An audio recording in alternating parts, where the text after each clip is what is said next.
On est parti pour l'épisode 4.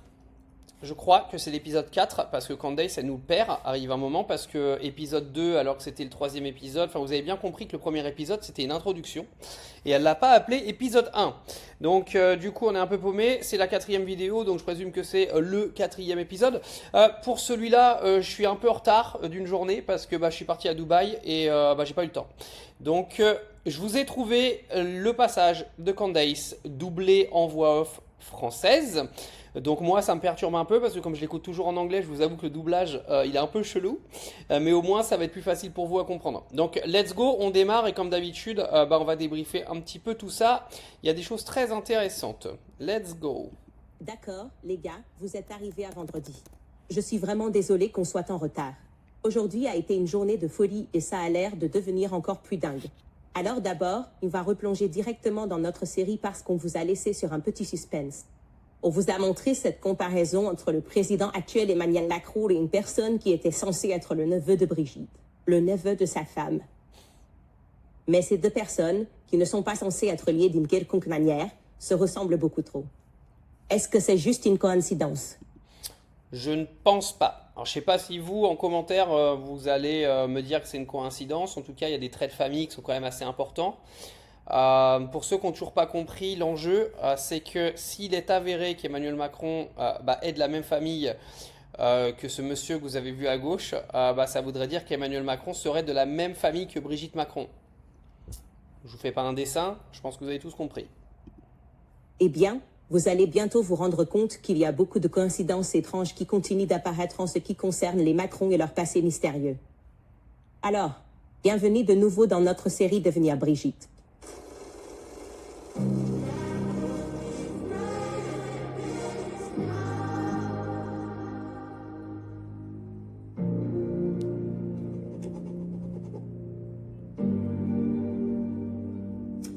D'accord, pour faire un bref récapitulatif.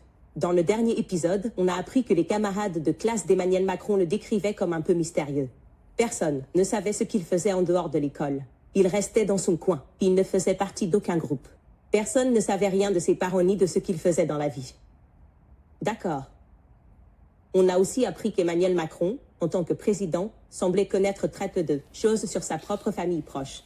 On a un peu raconté quelques histoires pour vous. Non. Il a aussi inclus quelques lignes sur sa famille, juste quelques lignes dans son autobiographie, alors qu'il a beaucoup plus à dire sur la famille de Brigitte. Sa famille semble tout aussi distante de lui qu'il ne l'est d'eux, refusant de parler de lui jamais. Et son frère biologique a dit à un collègue de travail qu'Emmanuel était son premier cousin. Et c'était avant qu'il ne devienne président. Alors, ça me perturbe un peu, moi, le doublage de voix en français, je vous avoue. Pour la prochaine vidéo, je vous remettrai le passage en anglais sous-titré français, parce que ça me perturbe un peu, je ne sais pas pourquoi. Mais je ne sais pas si vous préférez cette version-là ou la version sous-titrée, vous me marquez en commentaire. Comme d'habitude, je vous débriefe tout ça, mais sans avoir analysé strictement quoi que ce soit avant. Alors moi, je l'ai vu une fois, donc automatiquement, je vois de quoi elle va parler, mais je la revois une deuxième fois avec vous, là seulement. Et je vous avoue, le doublage, ça me perturbe. Faut savoir que Emmanuel Macron, dans le dernier épisode, Candace Owens a expliqué que d'après des témoignages de ses camarades de classe, c'était quelqu'un de distant, quelqu'un qui ne parlait jamais de son entourage familial et qui ne parlait jamais de ses frères et sœurs. C'est quand même assez étrange, mais dans le même temps, si c'était quelqu'un d'assez, secret, c'est pas non plus une info de dingue parce que des Emmanuel Macron qui racontent pas leur vie à leurs copains, il y en a pas qu'un, quoi. Ils étaient tous en train d'écrire quand quelqu'un a dit « Oh, tu sais. Non, ce gars qui est comme un des ministres, il dit « Non, c'est mon cousin. » Puis il y a, bien sûr, la drôle de situation où on lui a demandé des nouvelles de sa sœur biologique qui vivait à proximité, une politicienne. Et quand le politicien a demandé des nouvelles d'elle, étrangement, Emmanuel n'a pas répondu, mais il a regardé Brigitte pour savoir quoi dire. C'est bizarre. D'accord. Maintenant, le seul membre de la famille qui semble avoir un peu de visibilité de la part d'Emmanuel Macron, la personne avec qui il semble à l'aise de parler publiquement et de montrer de l'affection, c'est sa grand-mère, d'accord. Sa grand-mère s'appelait Germaine Noguet, née Germaine Haribette, et il l'appelait affectueusement Manette, d'accord. Les voilà ensemble. J'aime En bien parlant le de son d'accord. enfance dans son livre Révolution, c'est la seule personne qu'il mentionne souvent. Il a écrit ceci, je cite, « J'ai donc passé mon enfance dans les livres, un peu en dehors du monde. C'était une nature morte. Je me souviens de ces matins tôt où j'allais dans sa chambre et elle me racontait des histoires de ses amitiés pendant la guerre. Enfant, je reprenais le fil de la discussion interrompue chaque jour et je voyageais à travers sa vie comme si je lisais un roman. Et l'odeur du café qu'elle préparait parfois au milieu de la nuit. Et ma porte de chambre entrebâillée dès 7 heures du matin, alors que je n'étais pas encore allée la voir. S'exclamant avec un faux air inquiet, « Tu es encore endormi ?» Tu sais, il y avait ce journaliste qui a même spéculé. Elle a évoqué la possibilité qu'il ait en quelque sorte été adopté par sa grand-mère, Manette. Quoi qu'il en soit, il est très important qu'on apprenne un peu sur cette femme. Qui était-elle? D'accord, parce qu'il prétend qu'elle lui a... Alors, vous allez apprendre, je me souviens du passage qu'il va y avoir après, qui va être très intéressant à décrypter, sur le choix des livres qu'Emmanuel Macron lisait quand il était adolescent, qui est un choix de livres très particulier, vous allez le voir juste après. Juste pour vous dire, hein, en gros, je pense que vous avez compris, parce qu'elle parle français, mais même si j'ai un peu du mal à suivre, que en gros Emmanuel Macron aurait clairement grandi avec sa grand-mère, que c'est sa grand-mère qui l'a influencé, que c'est sa grand-mère qui l'aurait presque éduqué, et que bon, le rôle des parents d'Emmanuel Macron dans son éducation est apparemment clairement minime. Vous allez voir, le choix des livres derrière est très intéressant à analyser.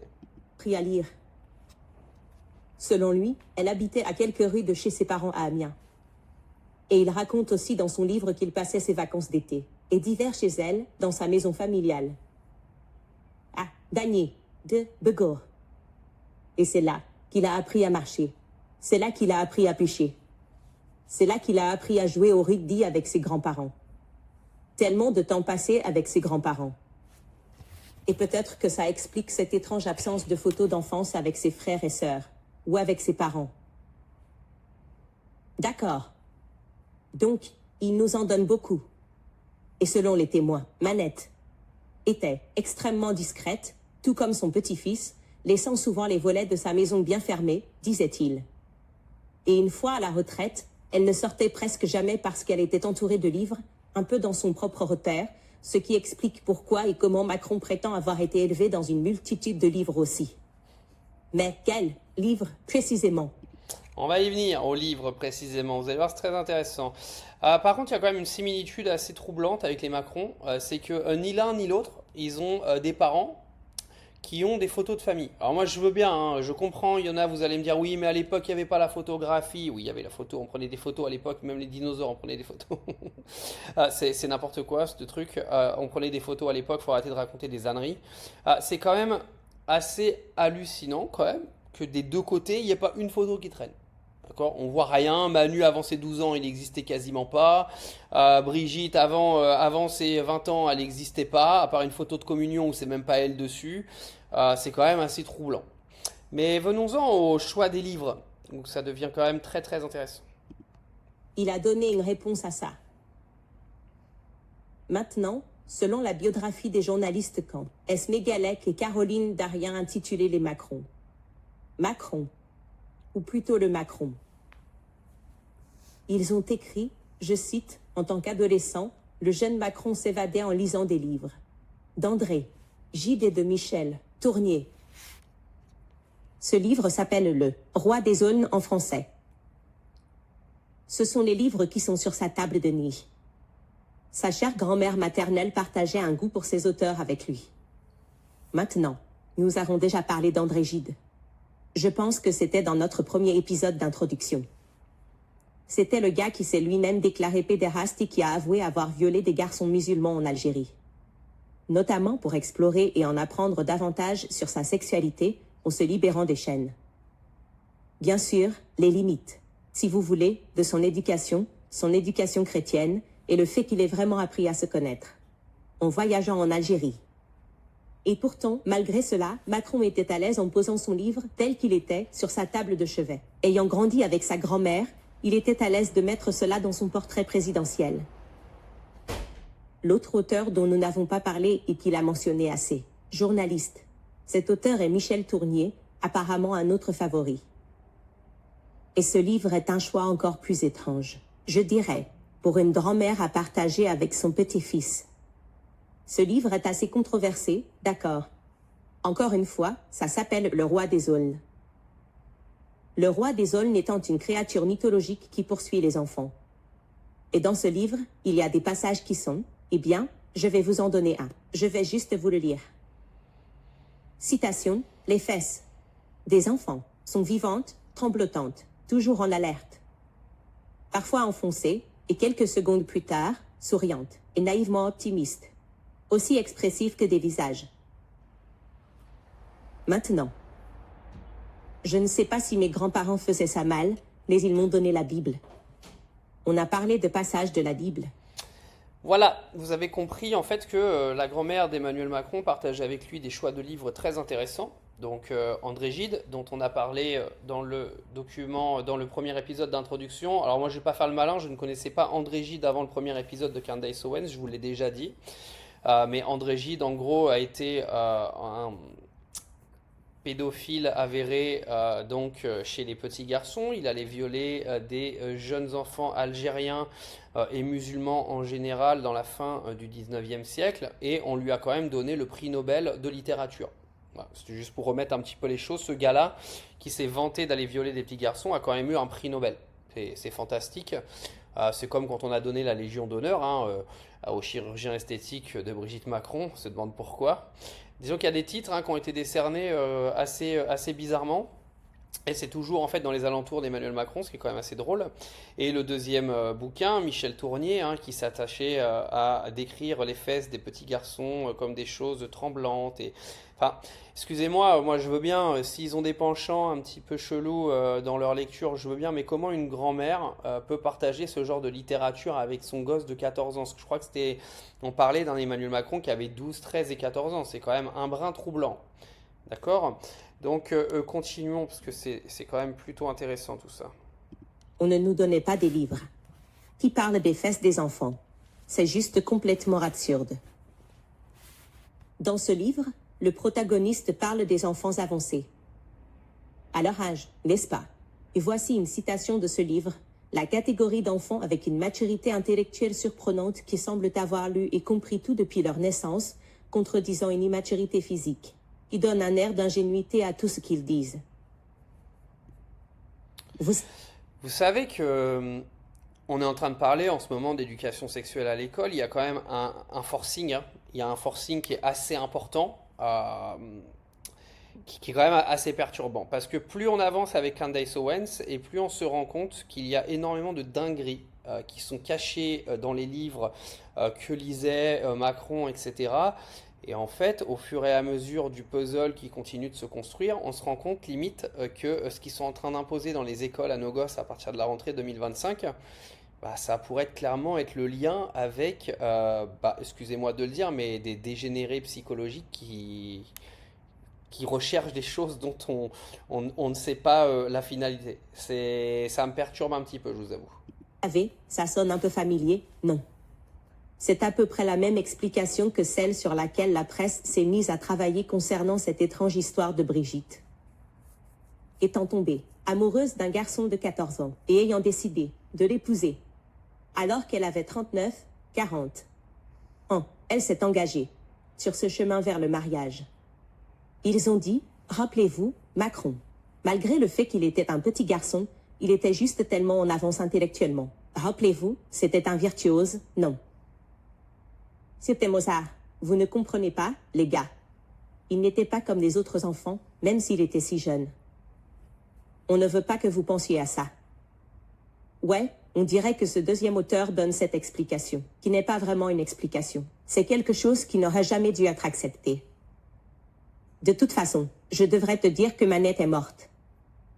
13 avril, et je suis désolée, mais j'ai oublié d'écrire la date ici. Je veux dire que c'était en 2021.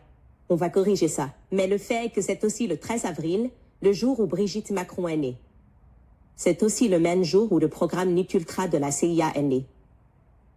Et si vous avez suivi ma nouvelle série, je suis presque obsédée par l'idée d'apprendre tout ce que je peux sur le programme Nuit Ultra. Et ce n'est pas une discussion qui devrait se limiter à l'Amérique.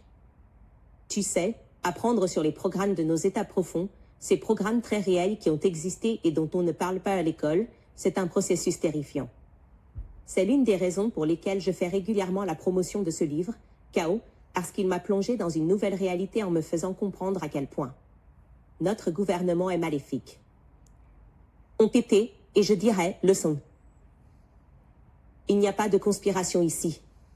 Le mythe ultra était réel. Le gouvernement était obsédé par tous ces différents programmes.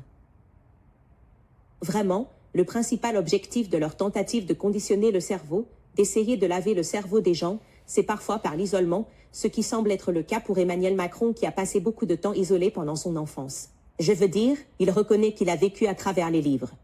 Et ses amis reconnaissent, ou devraient reconnaître, qu'il était un peu un solitaire et qu'il était souvent seul. Donc, ils expérimentaient psychologiquement par l'isolement, par des drogues, tu sais, le LSD, en droguant des gens pour voir s'ils pouvaient les amener à commettre des crimes ou d'autres actes. Involontairement. En gros, essayer d'établir un candidat manchurien, quelqu'un qui réagit à des signaux, qui fait ce qu'on veut qu'il fasse, sans poser de questions. Se demandant s'il pouvait contrôler et en utilisant ça, d'ailleurs, comme une sorte d'arme. Je vais pas m'arrêter sur ce passage-là parce que je n'ai pas étudié ce programme. Je vous en ferai part une fois que j'aurai lu ce fameux livre qu'elle a lu et que je me serai renseigné sur ce programme. De là à dire qu'Emmanuel Macron a participé à ce programme, que c'était une sorte de cobaye, etc. Ok, mais bon, là, ça reste quand même de la fabulation. Il n'y aura aucune preuve qui sortira de ça. Écoutez, pourquoi pas, mais je n'en dirai pas plus sur ce programme. Comme je l'ai dit, il est vraiment important que les gens se renseignent sur ce programme MKUltra et les différents noms qu'il a pu avoir. Ça a commencé avant qu'on l'appelle le programme MKUltra et ça a continué encore après. Demandez-vous si vous croyez vraiment quand ils disent qu'ils l'ont juste arrêté. Ils n'étaient tout simplement plus intéressés à droguer des soldats et à essayer de voir s'ils pouvaient tuer des gens et programmer des individus. Demandez-vous si vous croyez que votre gouvernement est capable d'un tel mal. Est aussi capable de vous dire la vérité que dès qu'ils ont été pris la main dans le sac, ils ont juste arrêté. Et puis, reconnaissez aussi que la majorité des documents liés à ce programme ont été détruits. Donc, on ne sait pas à quel point ce programme était global. On ne connaît pas tous les éléments de ce programme. Et si quelqu'un disait qu'il faisait partie de ce programme, et ils sont nombreux à l'avoir fait, cette personne serait considérée comme maléfique, folle ou en train de mentir. Un élément de ce programme concernait bien sûr les perversions sexuelles, comme les agressions sexuelles, afin d'établir ensuite comment cela affecte la psyché d'une personne. Vraiment des trucs malfaisants, d'accord. Maintenant, je vous ai dit plus tôt que les parents biologiques, présumés biologiques, de Macron, que vous voyez ici sur l'écran, avaient des emplois intéressants. D'emblée, son père, Jean-Michel Macron, était psychiatre. Et oui, bien sûr, nous savons, de manière certaine, que les psychiatres ont fait des choses vraiment malfaisantes, des choses très malfaisantes au fil des ans. Ne me lance même pas là-dessus avant que. Je devrais en fait partir sur une digression sur qui était Sigmund Freud et à quel point c'est troublant qu'il soit enseigné dans nos systèmes scolaires ici en Amérique comme une sorte de héros, comme s'il avait révolutionné la psychiatrie moderne. Ouais, quel genre de percée et de contribution a-t-il vraiment apporté ? Encore une fois, nous ferons une pause et en parlerons dans un autre épisode pour ne pas nous perdre. Mais oui, papa Macron était psychiatre et sa mère, Françoise, elle est très importante là à droite, était pédiatre. Quel combo incroyable pour Emmanuel Macron en grandissant, non? Eh bien, il se trouve que quelque chose de très intéressant a été découvert à propos de sa mère, Françoise. Désolée, je pense que j'ai dit Françoise. Maintenant, il vous a dit qu'elle était pédiatre, qui a également été conseillère médicale pour l'Office de la Sécurité sociale. Eh bien, finalement, quelque chose de très intéressant est apparu à propos d'elle et de son travail pour l'administration de la Sécurité sociale, d'accord. Ça, je vais le lire directement du livre à venir du journaliste Xavier Poussard, qui sera disponible sur Amazon. Au cas où vous voudriez sauter directement à la fin de l'histoire et voir où ça se termine. Il écrit, citation, face au mur de l'enfance d'Emmanuel Macron, nous avons décidé de l'examiner méticuleusement avec cette question en tête. Alors, ça, c'est un passage très intéressant sur deux points principalement. C'est que les parents d'Emmanuel Macron étaient donc tous les deux psychiatres et pédiatres. Vous allez apprendre que la maman d'Emmanuel Macron, Françoise, avait donc un rôle au niveau de la sécurité sociale sur le remboursement des soins pour les transsexuels, etc., etc. Donc, vous allez l'apprendre juste après. J'avoue que c'est un combo assez intéressant, un papa psychiatre, une maman pédiatre, enfin, voilà, voilà. Il y a juste un truc qui Candace Owens vient de nous avouer à demi-mot, c'est que en gros, elle est le relais à 100% de Xavier Poussard. D'accord? Parce que Xavier Poussard va sortir son bouquin. Là, je vous fais cette vidéo, on est mardi, je crois qu'on doit être le 10 février. Et Xavier Poussard est venu expliquer que son bouquin était déjà dans la tête des précommandes, des préventes. Et elle nous explique qu'en fait, si on veut savoir la finalité de l'histoire, il y a juste à lire le livre de Xavier Poussard et puis de prendre de l'avance et puis on saura déjà tout à la fin du livre. Donc ça veut clairement dire que Candace Owens est juste le relais de Xavier Poussard. Alors ok, il y a peut-être des enquêtes qui ont été faites, etc., etc. Mais je trouve ça un petit peu moyen de la part de Candace Owens de venir nous expliquer que si on achète le livre de Poussard, on n'a pas besoin de regarder les épisodes suivants. C'est ce qu'elle est venue nous expliquer, ça fait 2 fois que je l'entends et 2 fois que je comprends la même chose. Donc, limite, c'est à se demander si c'est pas Xavier Poussard qui a contacté directement Candace Owens pour qu'elle relate l'intégralité des dossiers qu'il avait à l'époque sur Brigitte Macron.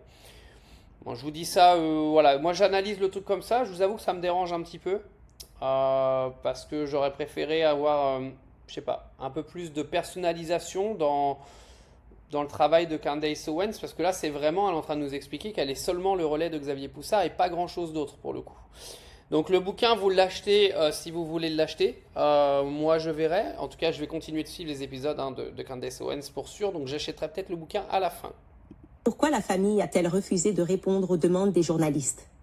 Et pourquoi avait-il besoin de l'approbation de Brigitte? Une audition à l'Assemblée nationale française a attiré notre attention. C'était celui de Sylvain Tesfaye. Elle était en train de témoigner. Sylvain Tesfaye était le président de l'Institut pour l'intersexualité et l'hermaphrodisme et l'Association d'Europe. Alors, elle est née à Beauvais en 1956 sous le nom de Sylvain Tesfaye, puis a changé de nom en Sylvain par un jugement du tribunal à Paris le 15 mai 2007. Donc, en fait, Sylvain est né homme. Et il a révélé par la même occasion à l'Assemblée nationale française qu'il avait reçu un soutien administratif dans sa transition de genre. Par un médecin senior à la caisse primaire d'assurance maladie, le docteur, oui, vous l'avez deviné, Françoise Macron. Également connue comme la mère d'Emmanuel Macron. Donc, une personne qui avait fait sa transition témoigne soudainement et dit, en fait, ouais, la personne qui m'a aidé à faire ça, c'était le docteur Noguet, Françoise Macron, m'a en fait aidé avec cette transition. Donc, on sait que ça a eu lieu, qu'elle était impliquée dans le soutien aux transitions de genre. La question... Ça commence à faire beaucoup quand même, hein. Ça commence à faire beaucoup parce que plus les épisodes passent, plus on a un rôle de chaque membre de la famille Macron ou de la famille de Brigitte qui est directement impliqué dans la transsexualité ou je sais pas comment on dit, dans le monde des transgenres. C'est quand même assez incroyable, hein. C'est quand même assez incroyable.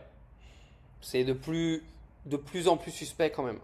C'était alors de savoir si c'était juste un cas unique ou si la mère de Macron avait été impliquée dans ce type de travail, en aidant des personnes transgenres de manière plus étendue. Et la réponse est venue l'année dernière quand une personne intersexuée, qui s'appelait Alexandra, a décrit comment elle avait bénéficié de, citation, des dérogations accordées par le conseiller national de référence, le docteur Françoise Macron-Noguet, qui, il faut le dire, est la mère de l'actuel président. Elle a fait un travail énorme. À la suite de toutes sortes de générations de personnes comme moi, on accorde des subventions pour qu'on puisse avoir accès aux meilleurs spécialistes, pour qu'on puisse prendre notre temps et pour qu'au quotidien, on ne soit pas à la marge. Si des gens étaient rejetés par leur famille, elle leur trouvait une petite chambre et ils recevaient une pension d'invalidité pendant la durée du séjour. En gros, c'était très bien organisé. Je ne comprends pas pourquoi les gens méprisent ces protocoles. Fin de citation. Dans la deuxième interview, elle a expliqué que Françoise Noguet s'occupait d'une pathologie particulière connue sous le nom de pseudo-hermaphrodisme congénital primaire. Mais, vous savez, les gars, je suis sûr que tout ça n'est qu'une coïncidence. Tout ça. Je veux dire, quiconque ne comprend pas comment ces choses continuent de se produire dans leur monde est juste un théoricien du complot fou. Non. Juste un théoricien du complot fou. Je veux dire, ouais, d'accord, je comprends. On a quelques questions sur le genre de sa femme. Pourquoi son passé ne semble pas s'assembler? On a quelques questions, c'est sûr, ouais, sur son passé. Son père est psychiatre. Sa mère fait un travail spécialisé. Aidant les gens dans leur transition. Ils ont gardé ça secret quand ils se sont mariés. Et bien sûr, quand ils sont devenus le président et la première dame, ils avaient juste tout ça. Soit des choses de type transgenre, soit des trucs pédophiles qui continuent d'apparaître. Mais je suis sûre que tout ça n'est qu'une coïncidence, les gars. Les livres, tout ça, n'est qu'une grande coïncidence. Faisons une pause là, parce qu'il va y avoir quelques autres coïncidences qui vont se produire. Donc, je peux le passer à l'un de nos sponsors, qui est... Voilà, elle va passer au sponsor. Bon, je vais laisser... Non, j'allais dire, je vais laisser défiler, mais non, je vais avancer. Oui, bah, c'est une coïncidence. Naturellement, tout ce qu'elle raconte sont des coïncidences. Alors, il faut quand même savoir que voilà, ce qu'elle raconte, soit c'est des vrais témoignages, soit ça a été mis dans les autobiographies des uns et des autres. Ce sont des vraies informations. Et le problème, c'est que les coïncidences, c'est bien sympa, mais quand il y a plusieurs pièces du puzzle qui sont toutes des coïncidences et qui commencent à toutes s'assembler ensemble, ça commence à devenir sacrément troublant. C'est ce que je vous ai dit dans le passage juste avant. On va continuer, mais jusque-là, on apprend quand même pas mal de choses. On apprend quand même que la mère d'Emmanuel Macron était directement impliquée dans la transition de genre, qu'au niveau de la sécurité sociale, elle est quand même impliquée dans l'aide à ces transitions. Et quand on connaît aujourd'hui pourquoi Candace Owens fait tous ces documentaires, on commence à se poser sacrément beaucoup de questions quand même. Du coup, parce que le président Trump est de retour au pouvoir et ça pourrait être génial pour l'or et l'argent. On va avancer un peu. En d'agence de recouvrement au monde et ils intensifient l'application des lois. Elle est longue ta pub, chérie, là.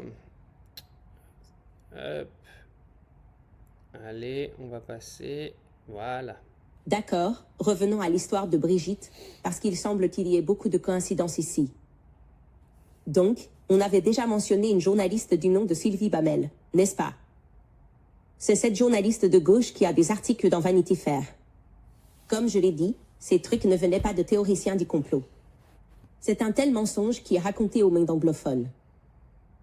C'est elle qui a consacré le plus de temps à essayer de plonger dans le passé de Brigitte pour en apprendre davantage sur son histoire.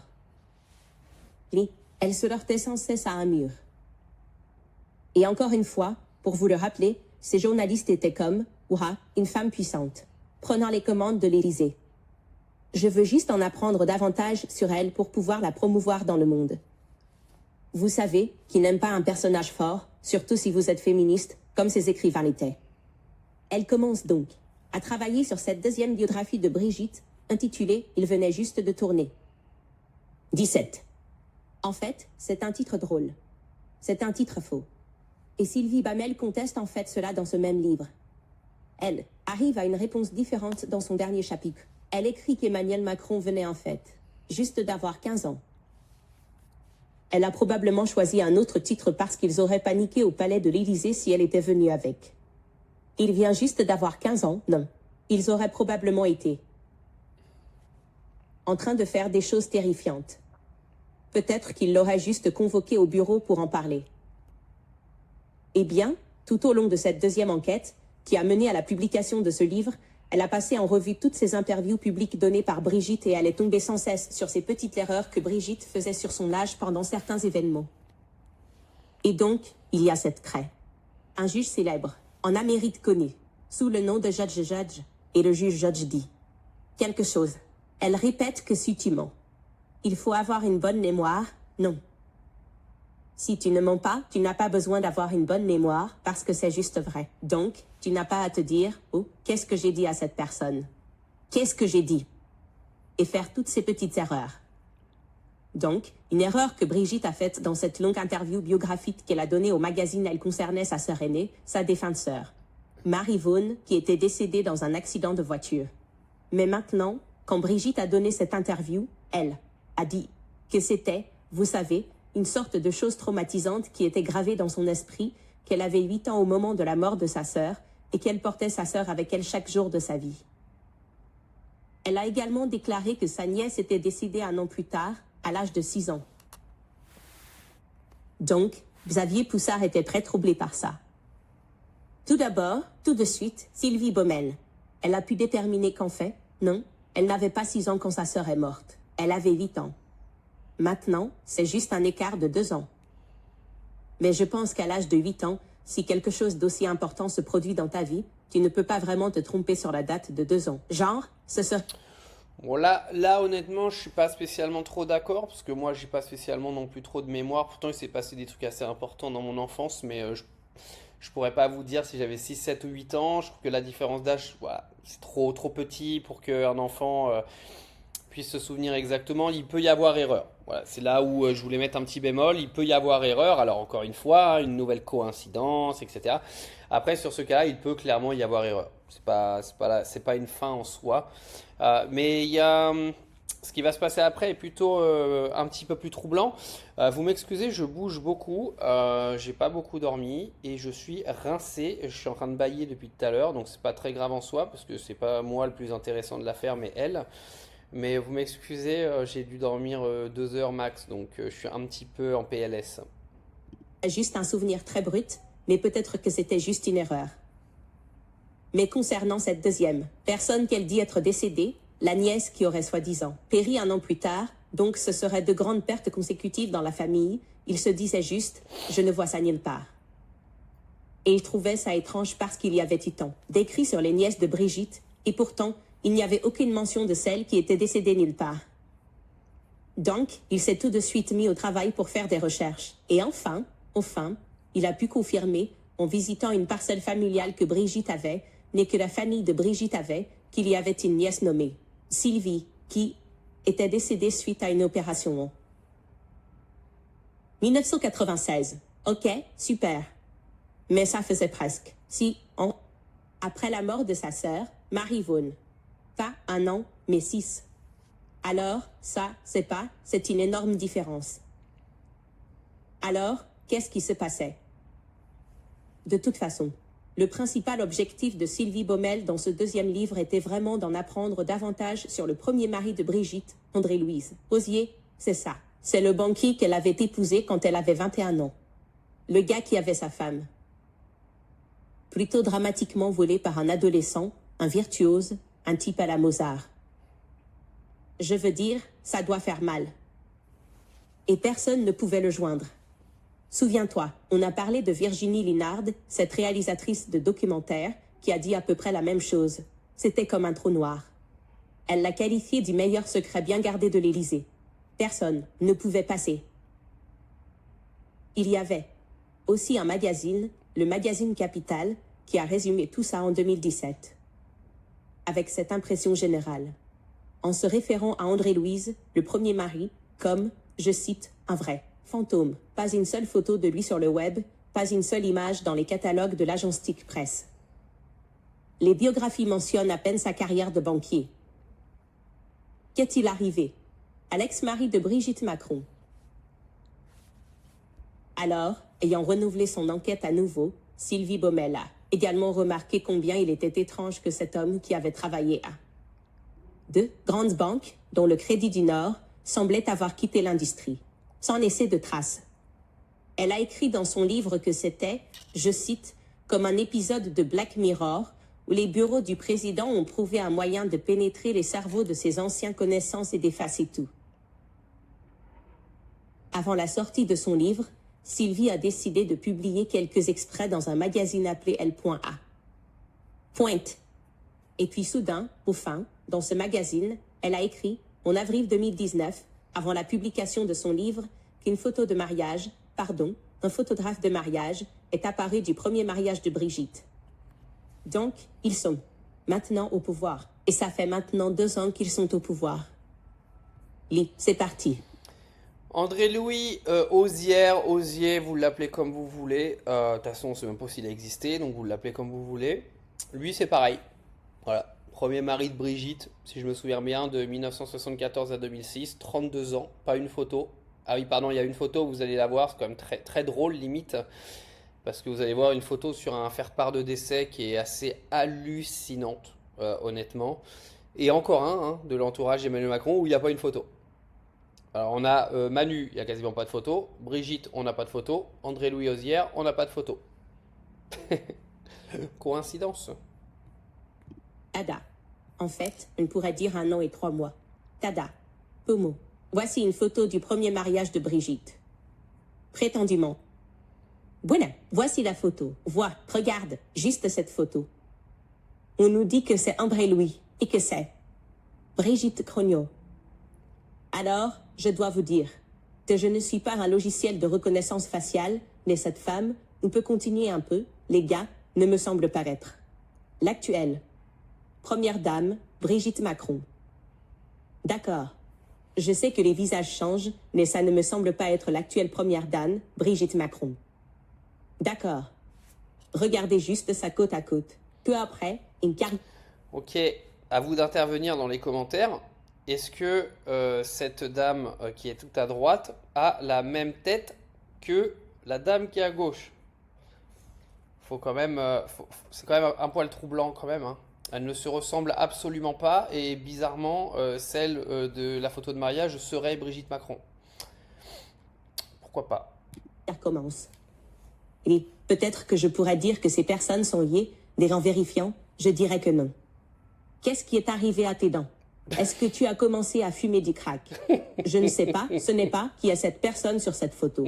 D'accord, mais on ne peut pas juste faire des suppositions en regardant les gens et en décidant ce qui est vrai et ce qui est faux.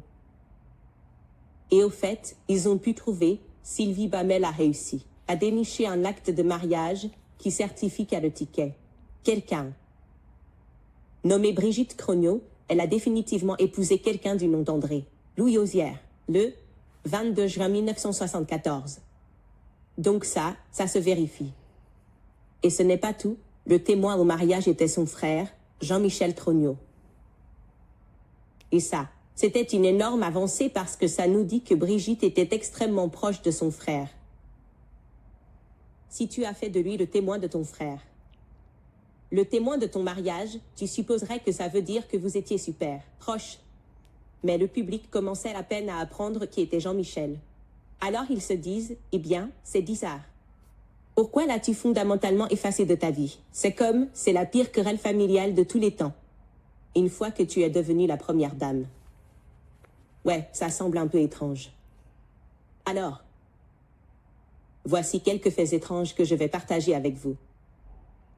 Dans notre lettre légale, nous avons spécifiquement demandé à Brigitte Macron, bien avant la publication d'aujourd'hui, de nous confirmer par écrit que elle, l'actuelle première dame de France, est en fait la femme qui est sur cette photo. Et elle a refusé de répondre à notre question. D'accord. Le voilà, on a cette lettre. Elle a spécifiquement refusé de répondre à la question de savoir si c'était bien elle. Tu vois le numéro 8. Est-ce que Brigitte Macron est la même personne sur la photo de mariage Ozier? Pas de réponse. Et ce qui est encore plus intéressant, c'est que ce n'est pas la première fois qu'elle refuse de répondre à cette question basique. Elle a aussi refusé de donner une réponse basique à cette question dans une affaire judiciaire, une affaire de diffamation contre la journaliste Natacha Ray. Vous en avez entendu parler. Elle a gagné dans l'affaire de diffamation. Eh bien, maintenant, je vais te raconter les détails de la façon dont Natacha Ray a perdu son affaire de diffamation.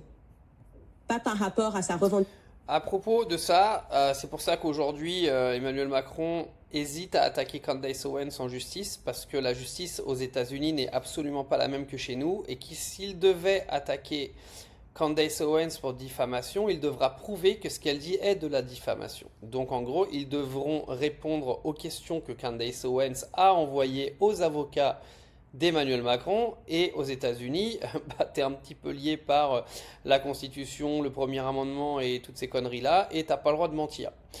Donc, elle les a piégés parce qu'elle est persuadée que ce qu'elle dit de toute façon est la réalité. Donc, comme elle en est convaincue, elle se dit que de toute façon, même si elle a attaqué en justice, Brigitte devra répondre aux questions et devra en gros dire la vérité à tout le monde.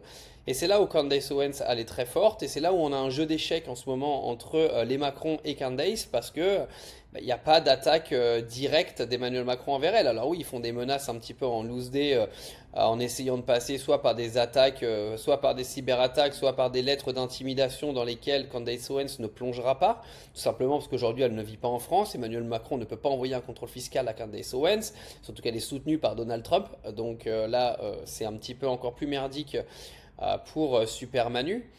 Mais le jeu d'échecs, il a continué, hein. Pour ceux qui n'ont toujours pas vu l'autre coïncidence que moi j'ai notée cette semaine sur TikTok, parce que bon, c'est un petit peu la base de mon contenu, c'est que Paris Match a publié dans la même journée 9 vidéos de Brigitte Macron à Disney avec son meilleur ami Didier Deschamps en train de faire joujou avec des enfants. D'accord? Pour montrer, regardez, la belle Brigitte a fait des trucs super sympas, aller dans les œuvres de charité, blablabla, mes couilles. Et voilà, c'était une sorte de réponse médiatique à Candace Owens pour voilà, montrer une bonne image de Brigitte Macron. Donc on a une sorte de guerre médiatique qui s'est lancée entre les deux.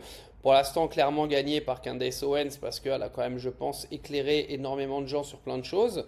Alors bien sûr, on se pose encore tous des questions parce qu'il n'y a pas de preuves réellement avérées, mais quelle preuve pourrait aujourd'hui arriver sur la table qui ferait que Brigitte tomberait? Moi je vous le dis, et je vais être vulgaire, mais ce serait une photo de sa bite.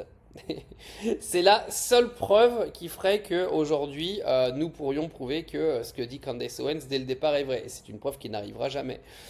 Donc à voir où vous voulez situer vous-même, où vous vous situez vous-même dans la recherche de la vérité, quel élément pourrait vous amener à détenir cette vérité.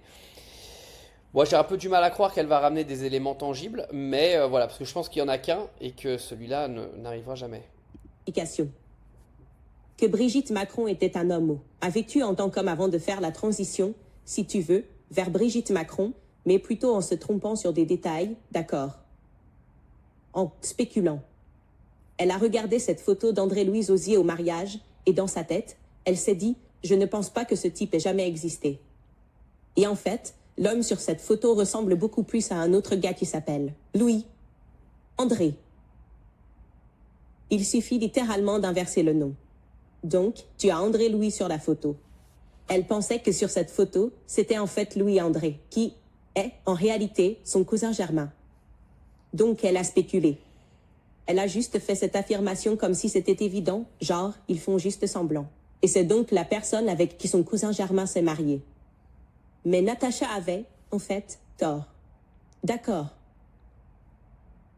Donc, le palais de l'Élysée a appelé Louis André, a eu une conversation et l'a encouragé à la poursuivre en diffamation, ce qu'il a fait. Donc, encore une fois, je veux être très clair sur ce qui était à l'origine de cette affaire de diffamation. Ce n'était pas de savoir si Brigitte Macron était né homme. Et je veux aussi être clair ici que cette affaire de diffamation n'aurait pas eu lieu sans l'intervention du palais de l'Élysée, promettant qu'ils se joindraient au procès, même s'ils ne l'ont jamais fait. Alors, comment sait-on qu'ils ont fait ça? Parce qu'un autre journaliste de gauche, féministe, nommé Emmanuel Anison, qui a également écrit un livre sur Brigitte Macron, cherchant à démystifier toutes les rumeurs sur le fait de savoir si Brigitte était née homme ou pas. C'était la seule journaliste qui a vraiment réussi à percer au sein de la famille Osière. Elle a en fait passé du temps avec ce cousin mal identifié, Louis André. Et il lui a raconté comment tout s'est passé et elle l'a enregistré dans son livre. L'histoire raconte que le cousin, John Louis avait une femme nommée Catherine Adois et était convaincu de sa théorie selon laquelle il était en fait l'homme, sur la photo. Elle a contacté sa fan, Natacha Ray, qui envoie un message à sa fan, Catherine, sur WhatsApp à 3h du matin. Elle est, en quelque sorte, sur la piste de l'histoire. Elle sait qu'il y a quelque chose de bizarre et elle suit son instinct plutôt que les faits. Elle écrit à cette femme « Je sais tout, absolument tout, pour toi, pour John Louis, pour Jean-Michel ». Et je suppose que pour elle, c'était une sorte de stratégie journalistique de ne pas vraiment tout savoir, de sentir qu'il y avait quelque chose qui clochait, mais d'espérer qu'en faisant semblant de tout savoir, la personne pourrait se montrer plus ouverte. Mais Catherine ne s'est pas montrée très ouverte. Elle l'a tout de suite montré à son mari en disant « Qu'est-ce qui se passe ?» Et donc, son mari a contacté Laurence Osier. Je vous rappelle que c'est la fille présumée aînée de Brigitte, qui est aussi son cardiologue. Et Laurence dit, il faut que tu appelles Brigitte. Il faut que tu appelles maman. Parce qu'elle pense aussi à déposer une plainte. C'est du harcèlement. Donc, il le fait. Le cousin appelle Brigitte. Et voici ce qu'il dit au journaliste qui s'est passé ensuite dans ses propres mots. Citation. Brigitte me dit qu'elle est désolée et que c'est entièrement de sa faute qu'on doit porter plainte et qu'elle est d'accord pour déposer une action conjointe. J'entends la voix d'Emmanuel Macron en arrière-plan lui demandant de se dépêcher parce qu'il doit partir avant de raccrocher. Elle promet de m'envoyer une copie de son livret de famille, ce qu'elle n'a pas fait. Je lui ai aussi demandé de certifier par écrit ce qu'elle a fait, pardon. Je lui ai aussi demandé de certifier par écrit que c'était bien elle sur la photo de mariage de 1974 avec André. Ce qu'elle n'a pas fait. Je ne lui ai pas parlé directement du sujet après ça. Donc encore une fois, il dit, elle est comme, ouais, pas de dossier, dépose le dossier. Je vais déposer avec toi. C'est ça. Et il dit, envoie-le-moi par écrit. Car c'est une preuve. Faites en sorte que ces gens aient des ennuis. Dis juste, tu certifies que c'est bien toi sur la photo de mariage. Et Brigitte, à l'Élysée, dit non. Ou devient froide. Ensuite, il tient sa part du marché. Il dépose une plainte contre Natacha Ray. Il envoie des documents aux avocats de Brigitte. Brigitte le rappelle ensuite et dit « Tu sais quoi ? En fait, le palais recommande qu'on dépose nos actions séparément. » Voici ce que Jean-Louis dit qu'il se passe ensuite. Elle m'a dit que l'Élysée préférait lancer 2 actions séparées. Elle me tournait le dos, ça voulait clairement dire. Ça voulait clairement dire, si tu veux continuer, tu es seul, prends ton propre avocat. Nous avions déjà déposé une plainte. Il n'y avait pas de retour en arrière. Donc, on a continué tout seul. Depuis, quand j'essaie de rappeler Brigitte, je n'arrive pas à la joindre, mais seulement sa secrétaire, qui est devenue injoignable. Donc, pour faire court, la première dame l'a bien... Non. Elle les a tous excités. Et a dit, déposez, il va déposer. Avec vous, blablabla. Il dit, d'accord, tu peux certifier ça. Et non. Ils ont été manipulés et ensuite trahis par le couple présidentiel. Et le journaliste raconte qu'on peut clairement voir qu'il est un peu vexé, que Lauzier s'est senti un peu piqué par ça. Très étrange, encore une fois, c'est une chose si facile à certifier. Mais ce qu'elle voulait vraiment, Brigitte, c'était qu'il passe par la diffamation, qu'il gagne la diffamation, parce qu'en fait, il n'était pas l'homme sur cette photo de mariage. Et ensuite, pour elle et son mari de pouvoir. Pour faire de la pub pour les journaux. On a gagné. Un procès en diffamation contre le journaliste fou qui a dit que Brigitte était née homme. Oh, eh bien, Brigitte vient de gagner un procès en diffamation. On n'arrête pas d'entendre ça. Elle a gagné. Elle a gagné des procès en diffamation à ce sujet. C'est comme ça qu'ils s'y prennent encore, à s'attaquer aux détails, mais pas à la substance de ce que les gens enquêtent. Maintenant, il faut comprendre qu'à ce stade, en France, Internet était en feu avec des théories du complot. Je veux dire, tout d'abord, mais où diable est le premier mari? Où est André, Louis? Eh bien, comme le destin l'aurait voulu, peu après que Sylvie Bamel publie son livre. Enquête sur la question. Lévis, octobre 2020, tout à coup, Tiffan. La deuxième fille annonce dans un magazine hebdomadaire que son père est en fait déjà décédé. Il y a 1 an, en fait. En 2019, les gens commencent à fouiner. Et maintenant, elle dit en fait, il est mort. Il est mort il y a 1 an. Voici la citation qui a été publiée dans Paris Match. En annonçant cela, Tiffan a dit « Mon père est mort. Je l'ai enterré le 24 décembre 2019. 24 décembre 2019, dans la plus stricte intimité. » Comme c'est pratique. Comme c'est pratique, non. Ça, genre, je sais pas. Le premier mari de la première dame que tout le monde commence à examiner. Il s'effondre, juste au moment où les gens réalisent qu'il se passe quelque chose ici. Je dirais que c'est remarquablement pratique pour la famille Macron. Aussi, au fait, c'est un peu bizarre, mais Tiffan a annoncé la mort de son père dans ce magazine Paris Match, qu'on sait être contrôlé dans une certaine mesure par Mimi Marchand. C'est l'un des endroits où elle fait publier des photos et des histoires particulières. Eh bien, ce qui est encore plus étrange, c'est que Tiffan a donné de faux détails sur la mort de son père. Paris Match, hein, qui au passage est toujours aujourd'hui le journal le plus utilisé par la famille Macron pour leur magnifique storytelling. Je vous l'ai dit encore là il y a quelques minutes que là sur cette semaine, Paris Match a inondé TikTok de vidéos de Brigitte Macron. On n'a pas parlé de une ou deux vidéos, on parle de 9 vidéos en 24 heures, ce qui n'est pas un hasard. Comme dit Candace Owens, c'est des coïncidences, ça en fait beaucoup. Et là, il y en a beaucoup trop. La mort de Jean-Louis Auzière qui est annoncée, qu'est-ce qu'elle a dit, au mois d'octobre 2020, alors que le gars il est mort en décembre 2019, comme de par hasard, au moment où ça commence à fouiller. Ça fait beaucoup, ça fait beaucoup. Je pense qu'on va encore apprendre pas mal de choses.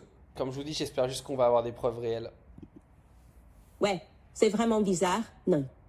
Dean, il n'a pas du tout été enterré. Il a été crématisé et sa date de crémation n'était pas le 24, comme elle l'a dit, mais 4 jours plus tard, le 28 décembre. Comme c'est étrange. Peut-être que le journaliste a juste fait une erreur. Une autre coïncidence bizarre dans cette saga sans fin. Alors, comment savons-nous les vraies dates?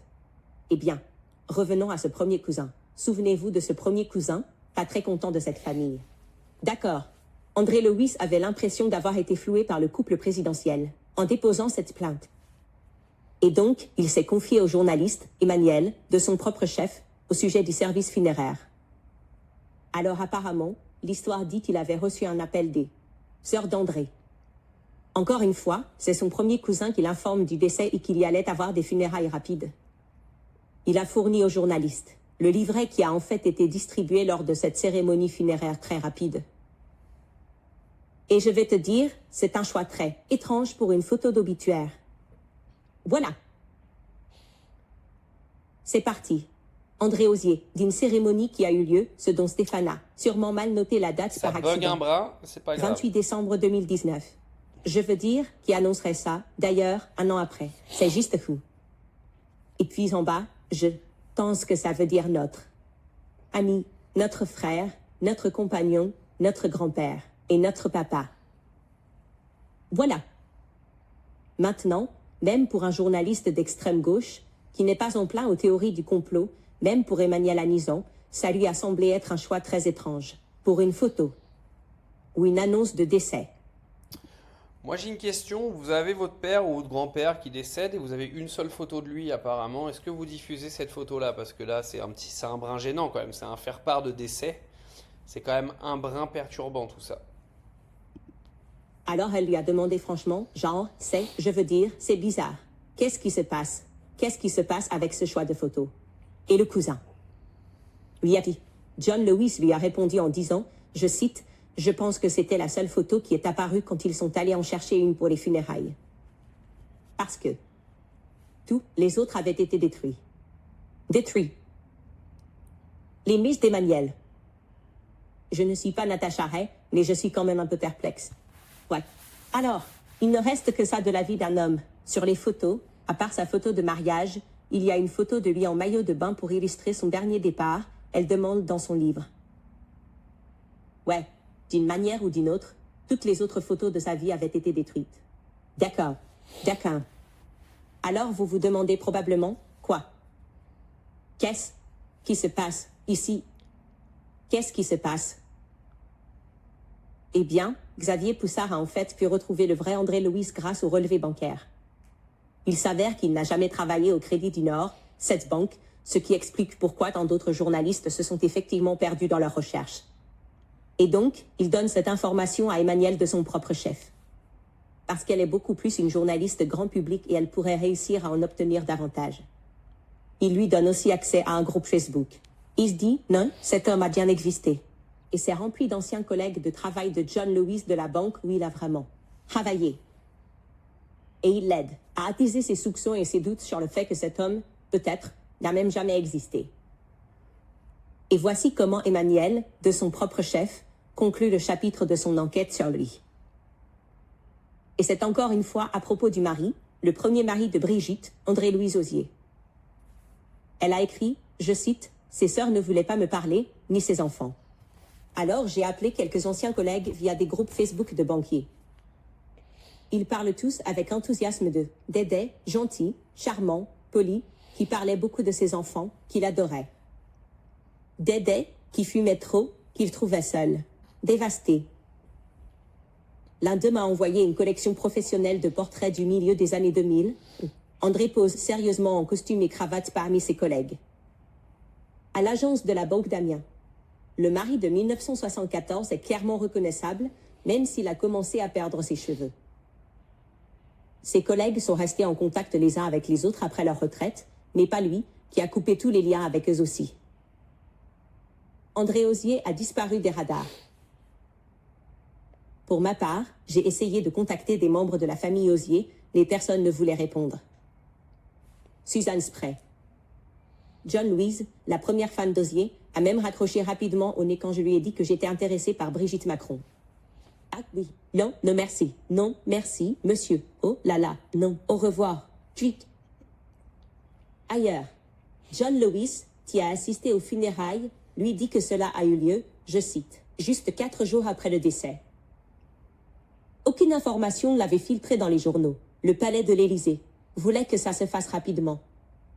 Et il semble qu'Emmanuel Macron ait été personnellement impliqué pour s'assurer que ça se fasse. Les funérailles ont été organisées en cachette et à la va-vite. Tôt le matin, à 8h30, avant l'heure d'ouverture pour éviter les journalistes. Le livret avec la photo a été placé sur les chaises. Une douzaine de personnes étaient présentes, assises en plans séparés. D'un côté, les sœurs d'André. De l'autre côté, les 3 enfants de Brigitte, Taffon, Laurence et Sébastien. Brigitte M. n'était pas présente. La compagne d'André, je suppose que ça veut dire comme un partenaire, peut-être quelqu'un avec qui il était en couple, mais jamais marié. Inconnu de tous, il était aussi là, à une certaine distance. Tôt, a soupiré. Après 20 minutes, la cérémonie était terminée et tout le monde est sorti immédiatement. Après, je suis allée prendre un café et un croissant avec les enfants Osière et les sœurs d'André. Des membres du personnel de sécurité étaient en garde à l'extérieur. On a fini par les laisser entrer parce qu'il faisait vraiment trop froid. L'atmosphère était lourde et tout le monde est parti rapidement après. D'accord. Un enterrement plutôt rapide. Pourquoi le palais de l'Élysée est-il impliqué ? Dites-moi, les gars, c'est pas un peu bizarre que Brigitte ne se soit pas déplacée, par respect minimum, pour assister aux funérailles d'un homme avec qui elle a été mariée pendant 32 ans. Donc le palais de l'Élysée s'est impliqué pour que ça reste discret, mais ils n'ont pas assisté aux funérailles. C'est même pas, disons, non. Le père de tes enfants. Aussi, et c'est incroyable, selon le premier cousin, John Lewis. Lors des funérailles, il a parlé à la compagne d'André, qui lui a dit qu'elle avait trouvé des billets pour l'Afrique. Dans la poche de la veste d'André, on puise d'une grosse somme d'argent. Il a dit, je cite, qu'il avait vidé ses comptes, organisé son départ en cachette. Il rêvait tellement de retourner en Afrique. D'accord. Bon, les gars, qu'est-ce qu'on doit en penser ? D'accord. C'est vraiment bizarre qu'un amant, un compagnon, un partenaire, peu importe comment on veut l'appeler, dise ça. Que s'est-il vraiment passé avec André Lewis, qui a été incinéré très rapidement, même si sa fille dit qu'il a été enterré ? Qui a dit par accident qu'il a été enterré ? Parfois, on confond tout ça. Qu'est-il réellement arrivé à André Lewis ? Qu'est-ce qui l'a poussé à devenir un reclus du jour au lendemain, à ne plus fréquenter ses anciens amis de la banque des années 70 ? Comment toutes ces photos de lui ont-elles soudainement été détruites ? Il ne lui reste qu'une seule photo de lui. Il a 2 photos. Voici moi au mariage. Et voici moi. Sur une plage, en maillot de bain. Et ce sont les seules photos disponibles de ma vie. Ça ne ressemble pas à une destruction systématique, ça. Je ne peux pas imaginer une situation où ça pourrait arriver, que toutes les photos disparaissent comme ça. C'est comme si tu gardais chaque photo de toi et de ton enfance dans une seule maison. Est-ce qu'il est vraiment mort ? Est-ce qu'il a échappé avec l'aide du palais de l'Élysée ? A-t-il essayé de s'échapper ? Mais le palais de l'Élysée est intervenu. L'imagination peut vraiment s'emballer en ce moment, n'est-ce pas ? Mais on ne peut rien confirmer, évidemment. Ce que je peux te dire, c'est que, étrangement, une autre journaliste nommée Sophie Descartes a rapporté, dans un numéro de 2022 de Paris Match qui a été publié, qu'André Lewis a terminé ses jours dans une clinique psychiatrique, sous surveillance. À sa porte, surveillé par Alexandre Benalla. C'est une figure très controversée. Léel.A.A. Le chef de la sécurité, notoire et controversé, qui a fini dans un énorme scandale connu sous le nom de scandale Benalla. D'accord. Pourquoi cette journaliste dirait-elle ça? Je peux te dire que cette information a été immédiatement démentie le même jour sur Twitter par Cafon.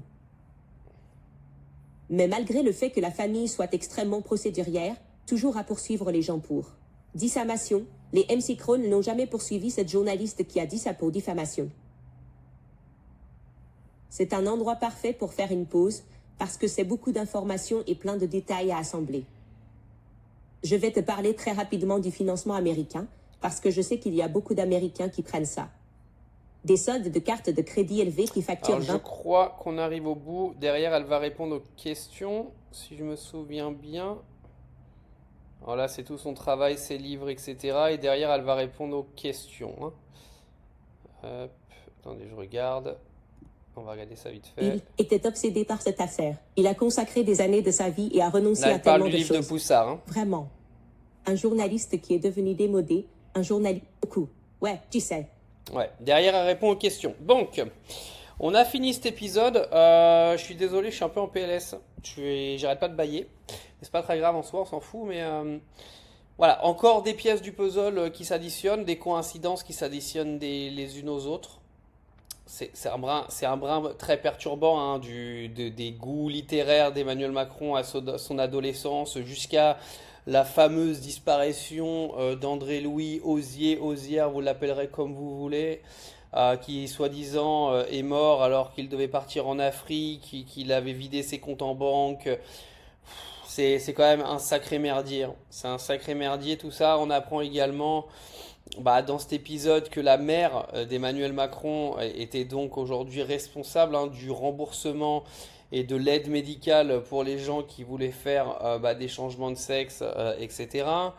On apprend quand même pas mal de choses, hein. Il y a des choses très intéressantes. Maintenant, comme le dit Candace Owens à la fin, ça reste de la coïncidence, ça reste des choses inconnues, des photos qui ne sont pas là, des photos détruites, des passés qui n'existent pas, qui font que aujourd'hui on sait très bien qu'il y a un secret qui est gardé. Nous, ce qu'on veut savoir, c'est est-ce que c'est vrai? Est-ce que c'est faux? On n'a pas encore la réponse. Donc la suite au prochain épisode de Candace Owens, je ne vous donne pas la date car je ne l'ai pas. Ce sera peut-être ce soir, ce sera peut-être demain. Elle nous prend de court à chaque fois. Donc je vous donne rendez-vous dans le prochain épisode. À bientôt les copains.